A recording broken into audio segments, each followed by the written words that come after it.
Maayong adlaw kanyang tanan. Welcome to our Voice Overthinking. Charot lang. Dito sa ating biyaheng pa Japan. Pero bago kami nagbiyahe ng Japan, dito naman kami sa napakasosyal. Napakasosyal talaga. Hindi naman kami masyadong sosyal, pero andito kami ngayon sa condo nag-stay. Hindi na kami doon sa may lugar kung saan kami nag-stay kay Didang. So, ito pala ang pinagdadaanan namin. Bago kami makarating dito sa condo, dito lang pala kami sa may Sea Residence. Diba? Very malapit lang siya sa aming papuntahan bukas na airport. So, madali lang siya pumunta ng airport bukas. It's 5 to 10 minutes na sa airport na kami. So, binok kami dito ng aming beshi para hindi kami mahirapan. Pero bago kami pumunta bukas, syempre magdi-dinner date muna kami with the beshi. Ayan. At kasama ko nga si Jigjag at si Inday dahil kami tatlo ang pa-flight papunta ng Japan bukas. Magiging Japayuki muna kami. So, dito kami sa my Sea Residence kasi binok kami ng aming beshi. Paulit-ulit ko, di ba? So, ayan na nga, kasama ko sila. Papasok lang kami dito sa my Sea Residence. Social kami kasi nakakondo kami, pero wala kaming pambayad. So, utang lang muna yun, beshi. Maraming salamat. Kasi kung doon kami mag-i-stay doon sa bahay, masyadong malayo, pero okay lang naman, pero mapilit ang aming beshi. Kaya talaga namang napunta kami dito. So, ayan na nga. So, habang nandito kami, nag-hi-hi muna kami sa mga taong nandito, sa mga guard, ganyan-ganyan, sa mga staff. Kasi kailangan namin makisama sa kanila kasi baka mamaya hindi kami papasukin sa room dahil wala naman kaming contact dito kung saan kami papasok. So habang nag-aantay kami, saan kaya kami papunta, di ba? So wala kaming alam. So hindi namin makontak kung sino yung contact namin dito kasi wala kaming susi. At habang nag-aantay kami ng susi or ng contact person namin, dito kami muna mag-i-stay, di ba? Perfect. Walang problema kahit mag-antay kami. Ang importante, meron akong Colombo na kung saan magpapakomportable sa aking feeling kahit nag-aantay kami ng aming contact person. Pero bago kami makarating dito, ito nga po pala, napakaulan dito sa Maynila at dumaan kami dito sa may, akala ko, tag nito, flyover. Hindi pala to flyover, kundi nandito kami. Flyover din siya, pero dito sa may NLEX po yan. Hindi pala Skyway. Skyway. Hindi siya Skyway pala. Dito, flyover siya, pero hindi siya Skyway. Ang gulo ko. Basta dito kami sa may NLEX palang dinayaan na namin. Akala ko naman talaga, hindi na namin ay yung mabilisan na ano. Pero mabilis din to siya, pero hindi pala yung sinasabi ko. So, salamat kuya dahil dito kami dumaan. Pero syempre, magbabayad din tayo. Binigyan ako ni Inday ng Oreo kasi nagugutom kami. Wala pa kami pagkain.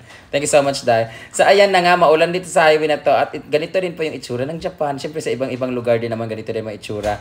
Maganda pag mataas talaga kasi wala masyadong traffic dito sa may bandang area na ito. So, enjoy lang po itong video nito kung saan kami napadpad ng Panginoon kasi kung saan kami naligaw kami kanina. Papunta kami ng Sea Residence pero napunta kami ng Shell Residence. Napunta kami ng MOA. Dumaan kami. So, paikot-ikot lang po kami kasi naligaw-ligaw lang po kami. So dahil pagod na ako mag voice over guys kasi meron pa akong i-voice over na iba. So enjoy lang po itong video na to. Thank you so much for watching guys and hope papusin niyo po itong video na to para naman kahit paano ay makatulong sa ating income dahil marami tayong binubuhay. Diba? So kakain muna ako ng Oreo at magkakape muna kami while waiting the dinner. So bye! Please watch the whole video. Bye-bye!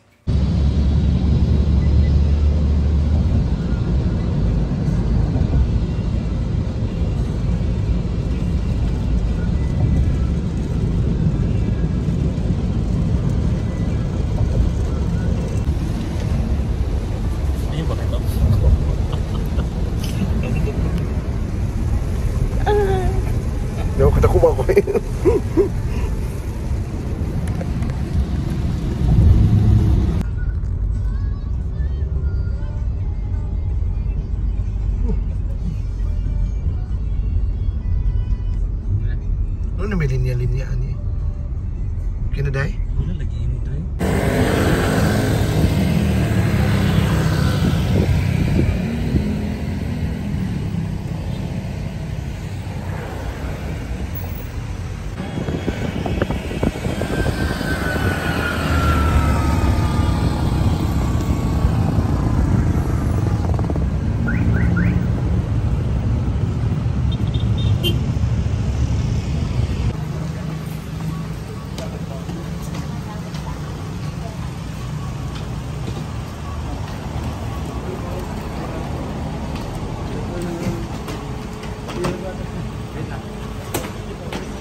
Asan pala yun?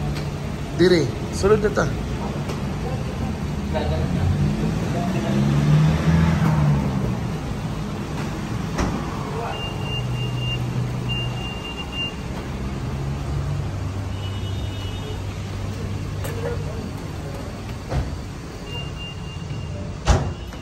Dinim ka mo dati, di ba?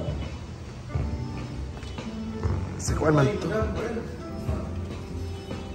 So, papunta na tayo dito sa shelter ngayon. Saan na tayo mag-stay? Sa room o? Dito, sa 8. Ha? Saan na tayo sa room? Holay. Hindi ka namin alam eh.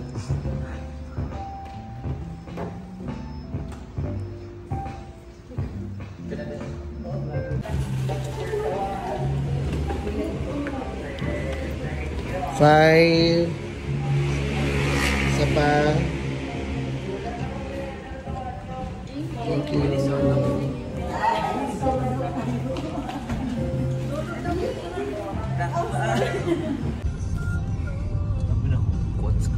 I can't go missing now. LED.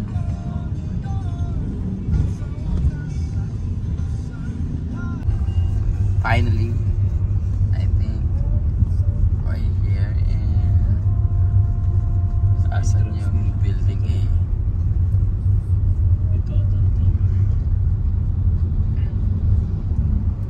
So, quick room tour lang natin ito. Dito yung may lutuan na siya dito kaagad, may pot dito. And ito yung ating mga shelves. Shelves ba tawag doon?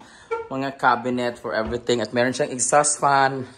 Ayan, lagay ng mga stock. Tapos maganda yung sink. Tapos may mga basuhan na kaagad. O, diba?